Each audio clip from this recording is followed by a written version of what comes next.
పిల్లల్లో nose picking habits అంటే ముక్కులో మాటికి వేలు పెట్టడం వల్ల అక్కడ స్కిన్ డ్యామేజ్ అయ్యి రక్తం వస్తుంది. రక్తం పల్చబడడానికి మెడికేషన్స్ తీసుకుంటున్నప్పుడు నోస్ బ్లీడ్ అవ్వచ్చు. హిమోఫీలియా, థ్రాంబోసైటోపినియా అనే డిసీజెస్ లో కూడా నోస్ బ్లీడ్ ఉంటుంది. జువెనైల్ నాసోఫెరింజియల్ యాంజియోఫైబ్రోమాలో కూడా నోస్ బ్లీడ్ ఉంటుంది.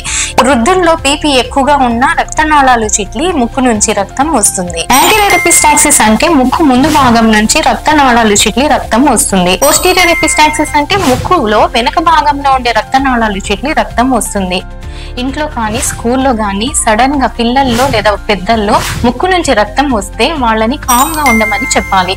వాళ్ళని స్ట్రైట్ గా కూర్చోబెట్టి తల ముందుకి వంచి 2 వేళ్లతో ముక్కు ముందు భాగము 5 నుంచి 10 నిమిషాలు నొక్కి పట్టుకోవడం వల్ల రక్తనాళాల మీద ప్రెషర్ తో రక్తస్రావం తగ్గుతుంది. ముక్కు మీద లేదా తల మీద ఐస్ లేదా ఐస్ వాటర్ తో కంప్రెషన్ పెట్టొచ్చు. తల వెనక్కి వంచి పడుకోబెట్టకండి. నోస్ బ్లీడ్ కంట్రోల్ చేయడానికి మీ డాక్టర్ గారు నోస్ లోపల ఆయింట్మెంట్ తో పాటు రిబ్బన్ గాజ్ ఉపయోగించి నోస్ ప్యాకింగ్ చేస్తారు. Balloon catheters, Foley's catheters, Epistat, rapid rhino, Merocel అనే మెటీరియల్స్ ను ఉపయోగించి నోస్ ప్యాకింగ్ చేస్తారు. బలూన్ టాంపోనేట్స్ అంటే డబుల్ బలూన్ డివైజెస్ ను ఉపయోగించి నోస్ ప్యాకింగ్ చేస్తారు.